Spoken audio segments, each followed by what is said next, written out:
I'm Anna, and this story isn't just mine. It's about the life I shared with Michael, my husband, and how everything we built together slowly unraveled. We met in college, two dreamers with ambitions as high as the stars. Michael was the kind of guy who could light up a room with his laugh, simple yet charming, always with a kind word for everyone. We fell in love, graduated, and, as luck would have it, started our careers at the same company. Life was good, simple, and blissfully happy. Our evenings were the highlight of my days. We'd come home, cook together, and share stories about our work. Michael was a good listener, always interested in my day, my ideas. He was supportive, proud of our equal standing at work, our shared ambitions. "Anna, you're amazing at what you do," he'd say with a smile. "I love that we're in this together." But then, everything changed when Michael got promoted. It was a significant achievement, and initially, I was overjoyed. But with the promotion came a change I hadn't anticipated. Michael started to care more about appearances, about status. He wasn't the same man I'd fallen in love with. Slowly, his criticism began. First, it was subtle, a comment here or there. "Why do we always eat the same meals? We can afford better now," he'd remark, pushing his plate away.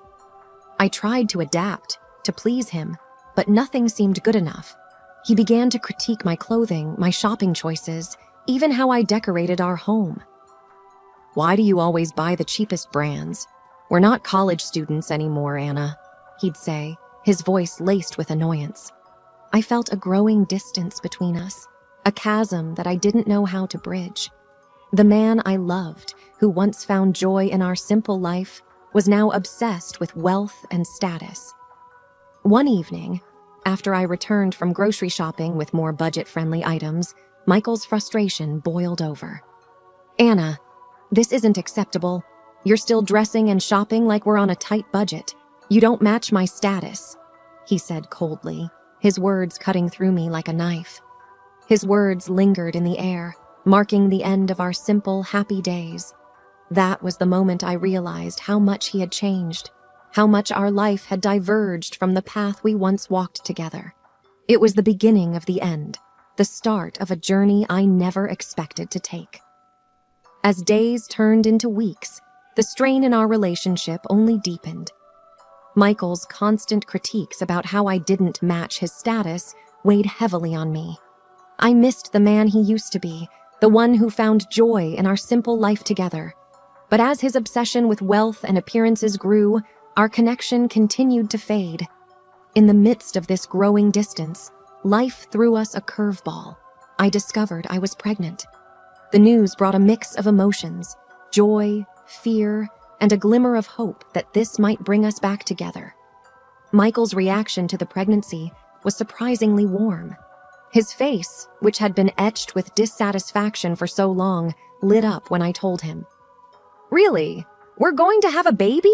he exclaimed, his voice filled with an excitement I hadn't heard in ages.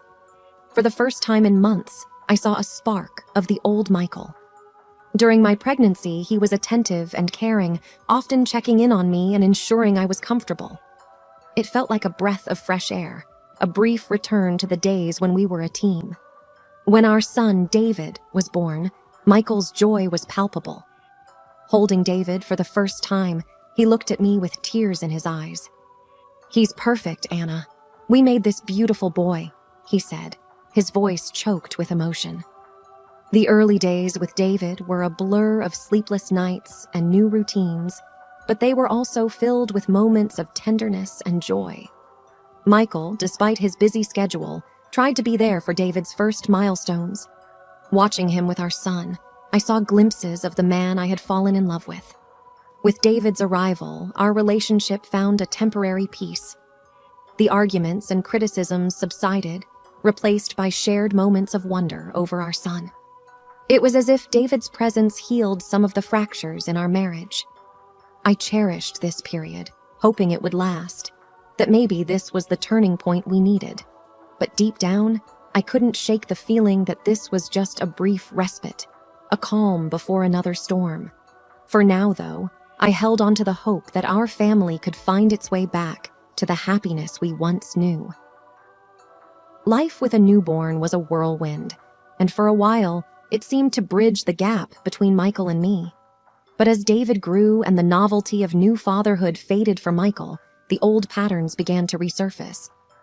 Michael's work consumed him more than ever, and when he was home, his attention was more focused on showing off David than actually bonding with him.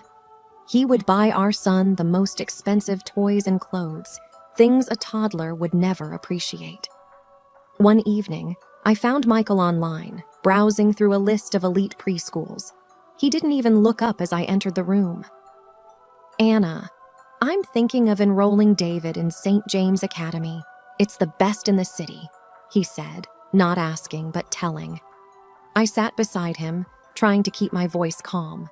"Michael, he's just 2. Do we really need to send him to such an expensive school?" He finally looked at me, his expression one of disbelief. "Of course, we do. He's my son.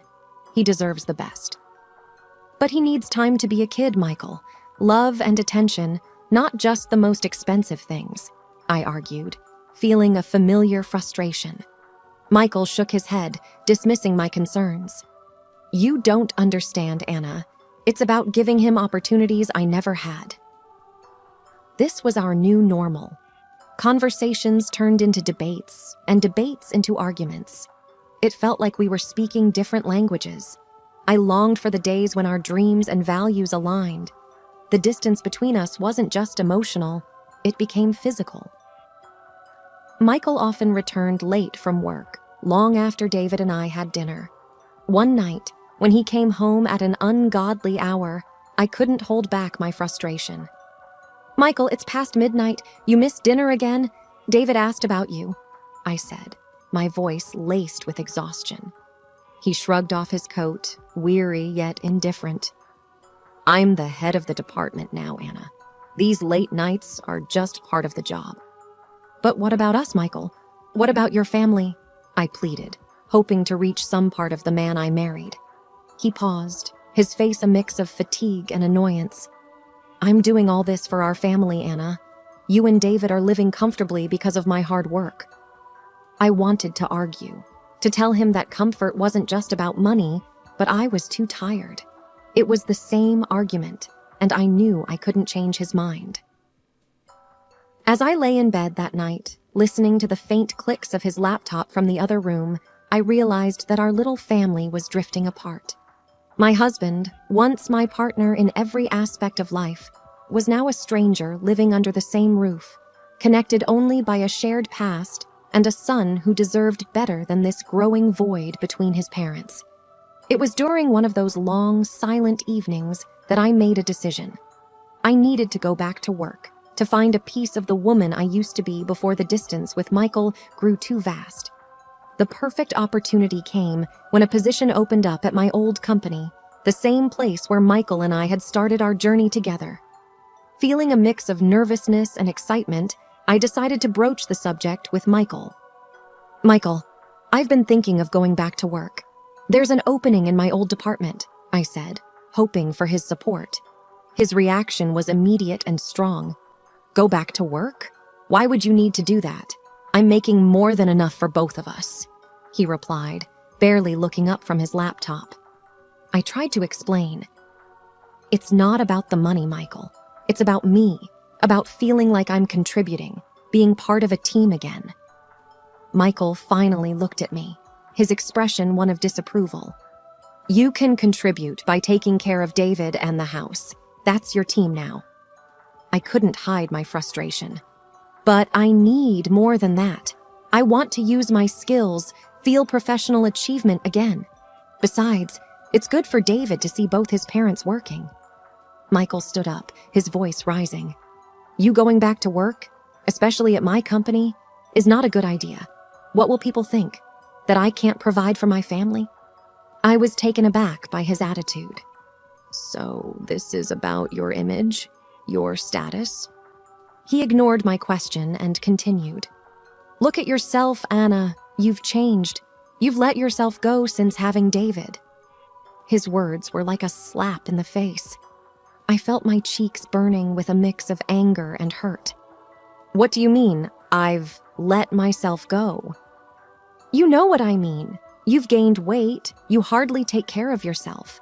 It's not a good look, especially not for the wife of a department head, he said, his tone cold and detached. I was speechless, my heart pounding in my chest. The man who once loved me for who I was now stood there, criticizing my appearance, my worth.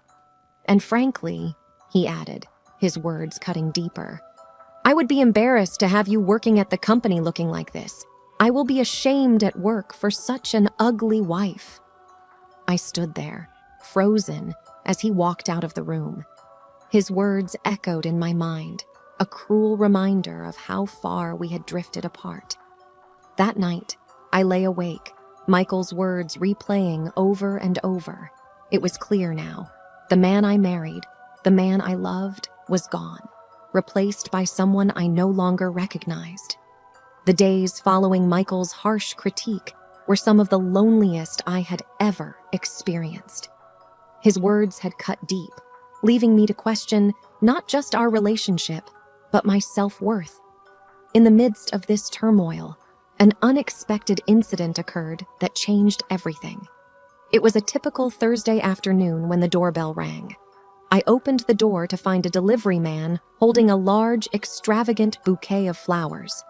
Confused, I accepted the bouquet and the accompanying card, thinking maybe Michael was attempting an awkward apology. But as I opened the card, my heart sank.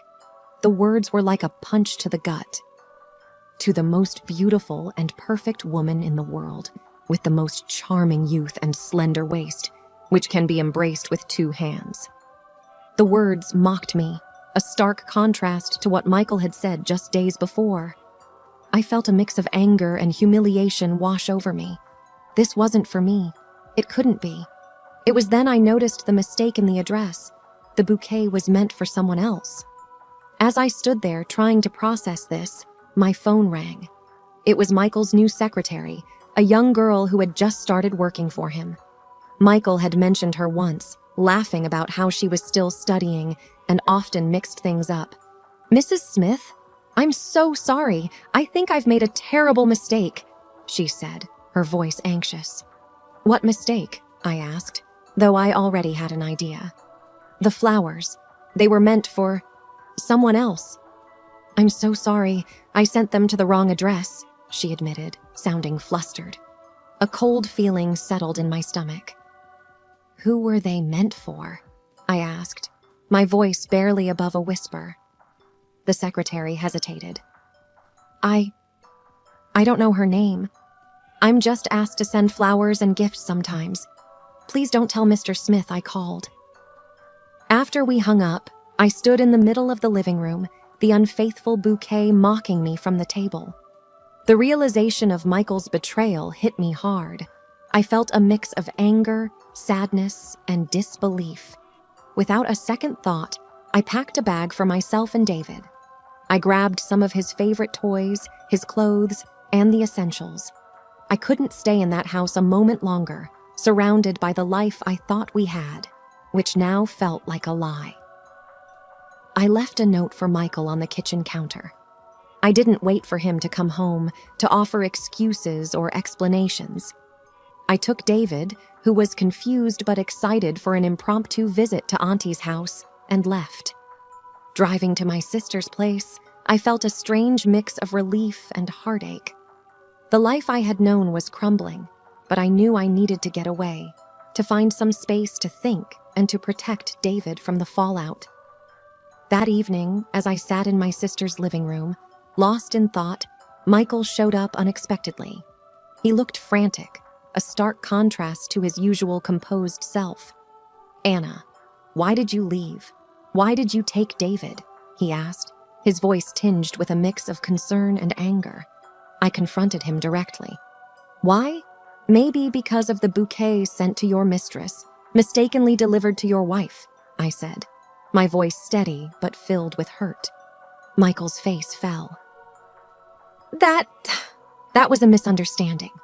The secretary, she made a mistake. I swear, there's nothing going on.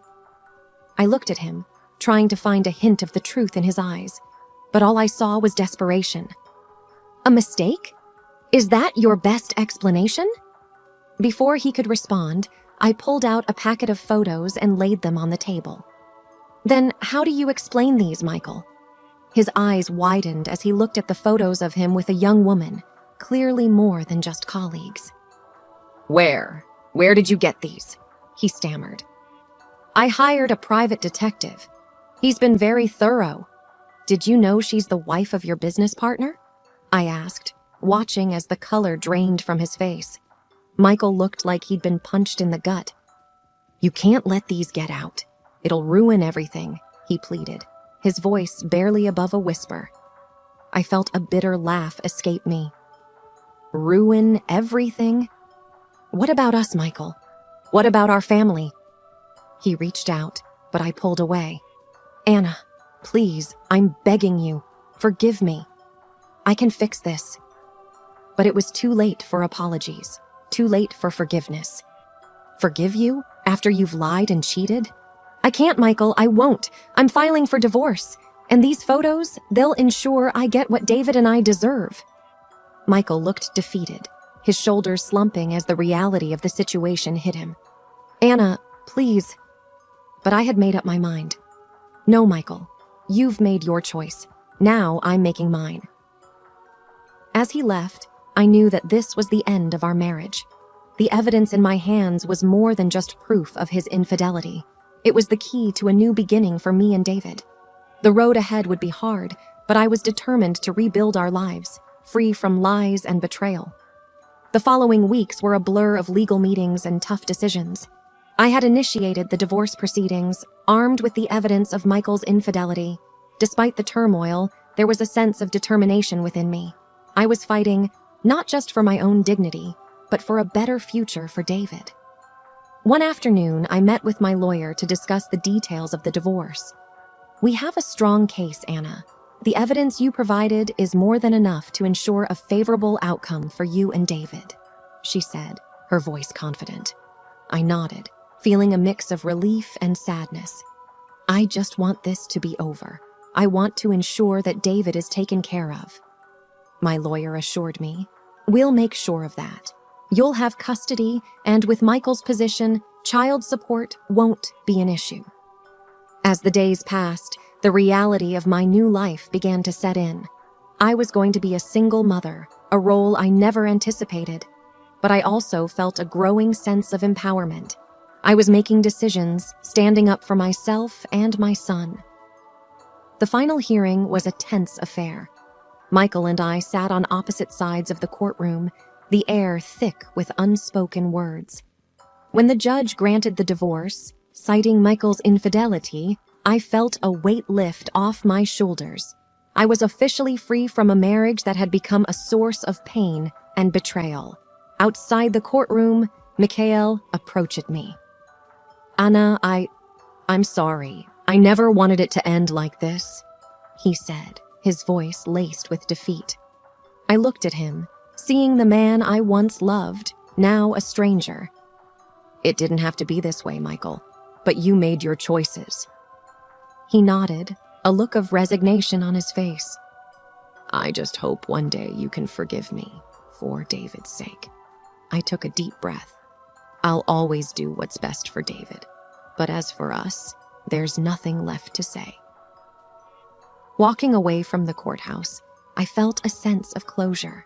The divorce was not just the end of my marriage, but the beginning of a new chapter. I had stood up for myself, fought for what was right, and in the end, I had come out stronger. The finalization of the divorce marked the start of a new chapter in my life. It was a time of rebuilding, not just for me, but for David as well. We had both been through so much, and now it was time to look forward to a future that was ours to shape. One sunny afternoon, as David played in my sister's backyard, I sat with her on the porch, a cup of coffee in hand. You know, I never thought I'd be here, starting over like this, I said, watching David chase butterflies. My sister, always my rock, smiled at me. But you're not just starting over, Anna. You're starting fresh. There's a difference. You're stronger now, more aware of what you want and don't want. I nodded, feeling the truth in her words. Yeah, I guess you're right. It's all so overwhelming at times. She reached over, squeezing my hand. It's going to be okay. You've got this, and you've got us, always. I smiled, grateful for her support. Thanks. I don't know what I'd do without you. As the days turned into weeks, I began to find my footing again. I returned to work, where I was greeted with warmth and understanding. It felt good to be back, to be productive and to engage with colleagues who respected and valued me. David, too, was adjusting. He missed his father, but we made sure he had regular visits. I wanted to ensure that, despite everything, he had a relationship with Michael. After all, whatever had happened between Michael and me, he was still David's dad. One evening, as I tucked David into bed, he looked up at me with his big, innocent eyes. "Mommy, are you happy?" he asked, his voice soft. I kissed his forehead, feeling a surge of love for my little boy. "Yes, David, I am. And I want you to always be happy too."